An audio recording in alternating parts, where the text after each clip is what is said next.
Hey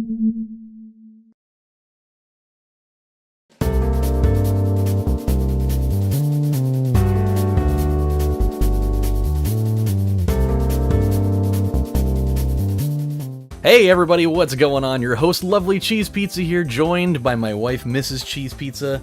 We have Princess Cheese Pizza in the back, and I would love to be the first to introduce every one of you guys out there to the newest member of the family. This is Harrison, this is Mini Cheese Pizza, and he wanted to say hello, because he's actually awake this time and not throwing up all over my shirt like he was about a half an hour ago. So, he's like, hi. I'm camera shy. He's also wearing a hoodie that makes him look like a shark. And that might be the most adorable thing I've ever seen. So, welcome back, my friends, to Let's Play some more Gran Turismo 3. The ultimate driving simulator. And he's going to be my good luck charm for the rest of my life. So, we're going to win. It's going to happen. He says, Daddy, you better win or this is going to look bad on you. So... now I got big shoes to fill. Ouch. No, you're all right. So, last time we made an ass out of ourselves in the beginning. Really? He's eating me. He does. He makes weird noises, by the way. Last night we were watching some stuff on Hulu, and whenever he eats, he always makes like these. He'll just go. And I don't know why. Maybe that's because of his infantile acid reflux that we have now figured out that he has. But he was doing that last night, and then out of the blue, he just made this loud ass noise that I've never heard before. He went. It was so loud. I apologize if I just rended your ears flesh from bone, but that's literally what it was like. I'm surprised nobody else heard it in the house, because it was freaking loud. Like, I could hear it over the sound of Boy Meets World, and that's, you know, and it was fun. This kid is something else. He's the most mild-mannered baby in the world, unless he's not, which is pretty, you know, few and far between there. But he's a great little guy. That wasn't him actually farting, but I swear on a stack of Bibles when he does, it is cataclysmic. It is. It's basically what instigates the end of the world, Haley. I was just yesterday. I was feeding him, and I had just gotten done with that, and I was talking to Haley while I was watching the White Sox game, and in mid-sentence, out of nowhere, I'm talking, and he hadn't made any noise at all, and all of a sudden he just went, ah! And he just went, and it froze me dead in my freaking. I stopped mid-sentence. I didn't even know how to react to it. I just went, what? What happened? Like, how? How could such a small, tiny, not even 8-pound body produce that amazing level of human PSI?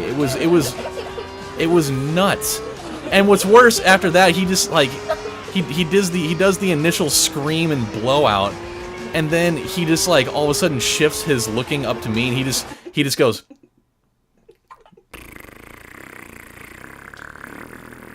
And it was just like this slow as molasses, just like, yeah, you know what this is. You know exactly what's going on. And you know that since you're the only one in this room now, it is entirely up to you to clean it. And I have a complex with that. Not only do I have performance anxiety when it comes to changing diapers, but just any amount of smell that comes with that, I teeter the line of my own sanity for one, and I also teeter the line of absolutely just having a vomit rally all over the respective area. And like, I'm not trying to do that. Like, I'd feel horrible if, you know, I'm sitting here trying to change my son's diaper and I end up puking all over him in the middle of it. Like, I told him about that the other day. The first time that I did that really early in the morning. I ain't trying to inhale that. That is not ingestible air. It was, oh. If anyone feels like contributing to the Adam Foster Foundation, you could totally get him like one of those masks or whatever. Please send it to him as a gag gift. No, send it to me as a real gift. I'm talking like the doctor's masks that the plague doctors used in Italy. Oh, for the love of Nelly. Hey, I want the long one, and I want it filled with herbs and spices that smell nice and pleasant, as I have to enter the nuclear war zone that is the innards of that. You do know that did not. Huh? No, not at all. But you know, he does. He loves that outfit, by the way. This is the like. He was screaming and full of colic and malice all morning while we were at the DMV. Mainly because he just, I don't know, he was hating life for a little while. Because, hey, nobody ever likes going to the DMV. But we got back over here, and she went over to Target and bought him a couple of new outfits, and this was it. And he had been just squirming and crying and, you know, carrying on and all that. She comes over and she puts on this sweatpants outfit, which, you know, who doesn't like wearing a sweatsuit? You know, that's what real people are all about these days. And he within I don't know 45 seconds, he's just like, dude, my brain is rapidly growing, and this is the most important thing in my life right now. Is this fully functional shark suit. So he's down. He is super down with it. He's like, you know, I don't really know what sharks are and what they do, but it has teeth and it makes me want to eat things. And then he ate an entire bottle, and I don't mean that he physically ate the bottle. He just he drank all of his bottles. And then he passed out for a really long time. So nice. It's basically training for when we enter him into competitive eating at some point. It's gonna happen. Which, speaking upon that, I read something the other day. Well, actually, it was like a week ago now that I think about it, but I totally forgot that, you know, competitive eating is a total. Well, I forget that it's a totally, you know, continuous thing outside of, you know, the classic, you know, hot dog competition that goes on the 4th of July. That there's just, I mean, and like I know that they do, you know, there's like a hot wings challenge, and I do know that there's been like one for like meatballs, because I randomly heard a tidbit about that during one of the 4th of July ones. But I didn't realize that they really have a category for almost everything. Like the one that I read was, I'm trying to remember what the guy's name was. Matt Stoney. He's like the guy that's always in like 2nd or 3rd place behind Joey Chestnut as they're cramming 70 plus hot dogs into their face in a little over 10 minutes, which still just, ugh. Watching them put the buns in the water and having them just disintegrate. Oh God, it makes my spine just tingle. That's not how you eat a hot dog, man. I don't care how fast you're trying to eat it. They should make you eat them like regular size with no crazy gimmicky tricks in there. But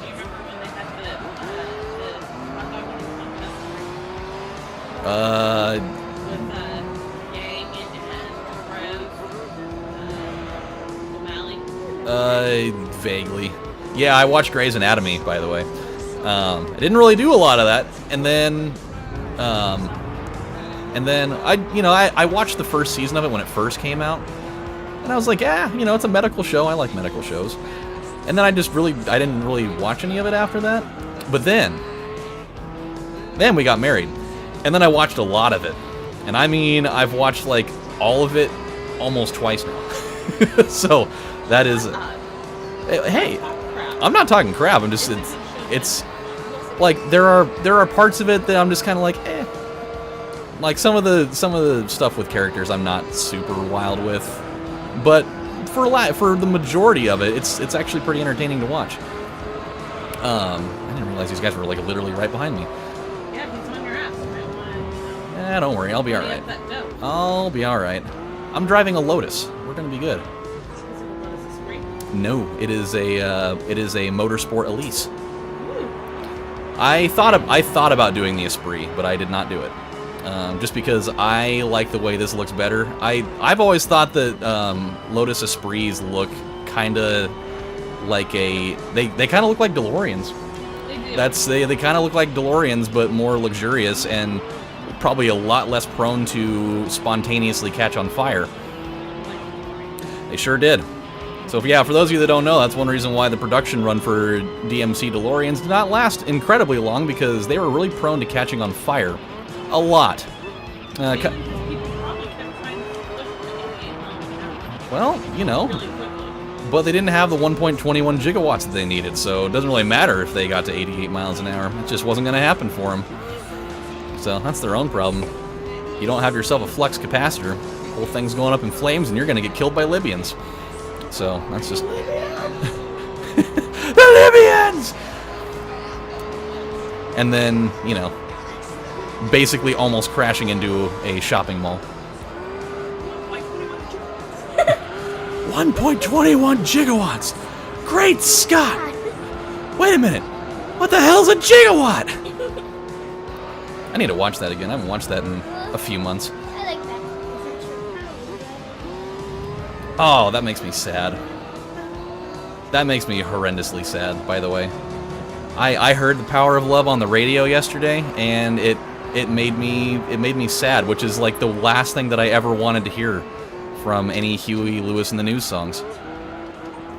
He, for those of you that don't know, he's like my favorite artist. Huey Lewis and the News is like my favorite group of all time. And unfortunately, I mean, it's not like he didn't have a full run already. I mean, Huey Lewis is like 69 years old. But he is basically going to have to call it a career. Like, he's being forced into it because he developed Meniere's disease and he virtually can't sing anymore because he can't hear. He's like progressively losing his hearing, which is now, you know, affecting the way that he can't perceive tone the right way. He just can't do it essentially, and that makes me really sad because, you know, I would have loved to have seen him live, even at the age he is now. But if there was like any one group that I could go back in time and see at their prime, would absolutely be Huey Lewis and the News. Well, the thing is that, I mean, with all the advances in technology,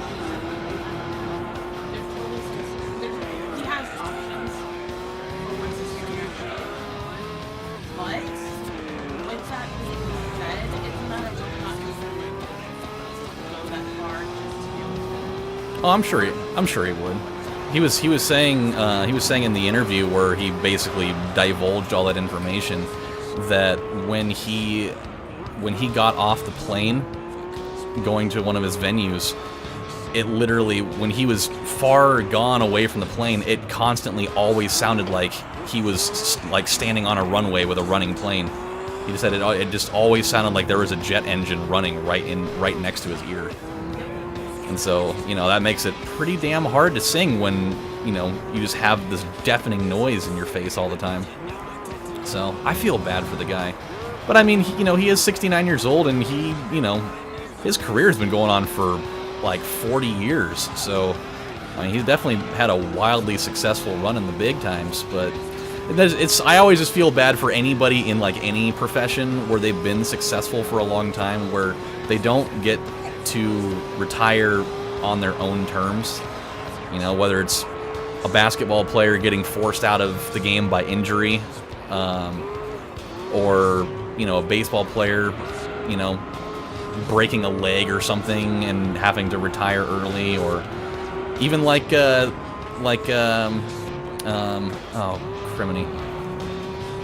Terry Bradshaw in the NFL. That dude had to retire way early after his leg just basically got sawed off on that play. He is, but I mean, still, it's just the fact that he is. Well, I'd be angry too if my career got blown to bits like that. But yeah, it's just that bums me out whenever anybody's career doesn't end on their terms and they get forced out of something. So. Yeah, oh, Joe Theismann, that's what I meant, not Terry Bradshaw. I meant Joe Theismann. I don't know why I said Terry Bradshaw. Wait, Sorry. Yeah, sorry. My bad. That is prone to happen at times while I'm sitting here trying to, you know, remotely drive a vehicle. Oh, crap. Okay, that's good. We should be fine, by the way. I'm actually fairly satisfied with my own work here. Got a little chippy there about 3 laps ago. We have put a nice little bit of distance between us and the rest of the pack there. But yes. Oh, I'm definitely gonna, as long as I knock on artificial wood here, as long as I don't spin this car out for any reason, I will win. Because having a 5.7 second lead is basically a guaranteed win as long as I don't turn this damn car around. Get in your... I sure did. Get in your cars, boys. Get in your damn cars. Here we go. Which one? Oh, yes. Yeah, this is Harrison's favorite song in the world, and anybody that loves The Lion King will totally be able to appreciate it. Every baby has their song that, you know, they like to bounce around to and what have you. And his is definitely the song when Zazu's imprisoned inside of an animal's ribcage when Scar takes over, and it's I've got a lovely bunch of coconuts. Deedly deedly dee. So, take it away. Take it away, my love. He wants it.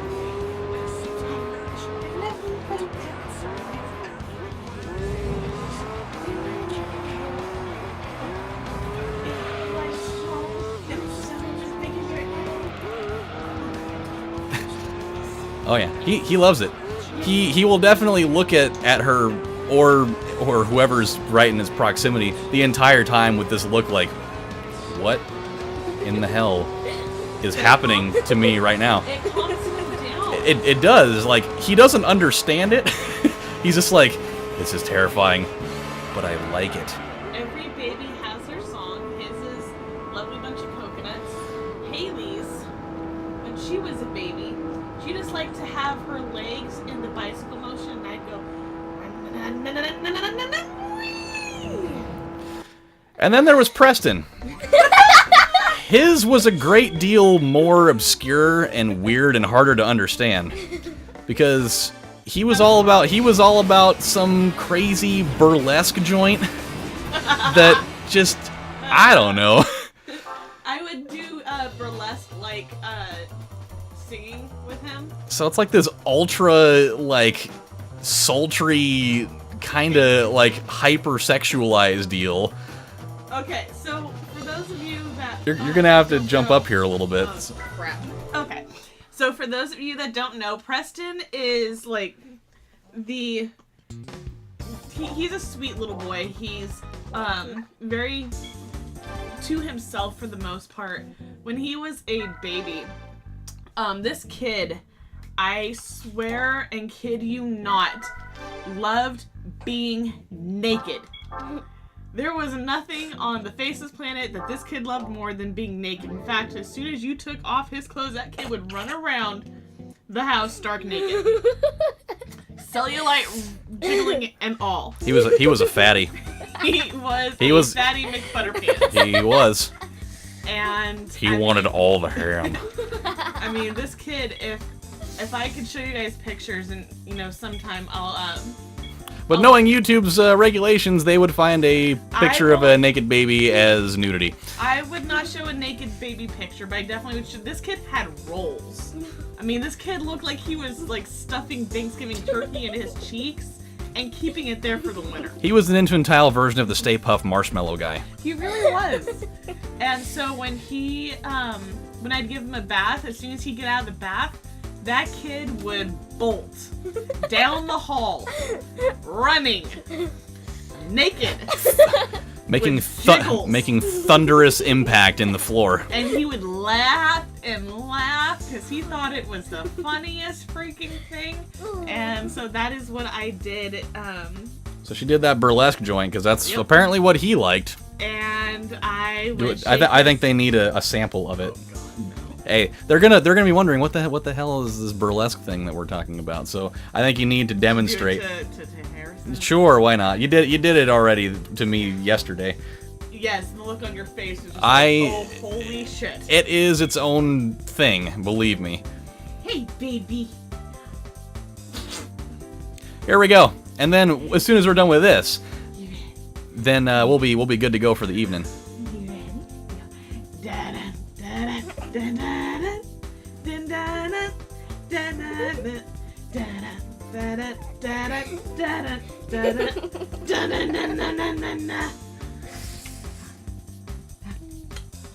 Preston was even worse than Except me. for Preston's ass would just kind of wave because there was enough of it. He's weird because he and Haley weigh pretty much the same thing, but he carries all of his weight in his ass basically. He carries all of his weight right. He's bottom heavy. He is. He's got his ass weighs it's got the weight of like a neutron star or something. It's freaking crazy. Because I can pick her up and it's like holding a paperweight, but I pick him up and it's like Lay off the grilled cheese sandwiches, kid. It's like I'm carrying a stunt dummy with a bowling ball in his stomach, or in his, mid area. It's nuts. So, my friends, we're gonna call it good right here. When we come back on the next installment of Let's Play Gran Turismo 3, the Ultimate Driving Simulator, we only have a few more episodes to go, by the way, before this becomes the longest series I've ever done on this channel. It's getting there, I just realized the other day. So, when we come back, we're gonna do another one. We'll finish up the British Car Cup, and it'll be good to go. So until then, my friends, this is your host, Lovely Cheese Pizza, with Princess Cheese Pizza, Mrs. Cheese Pizza, and Mini Cheese Pizza, saying thank you guys for watching and stopping by and hanging with my family and I. And he's starting to pass out. And he's starting to pass out, which is not a bad thing. So you guys take it easy, and I'll see you next time. Have a good one, everybody. Bye, guys. Bye. Bye. Bye-bye.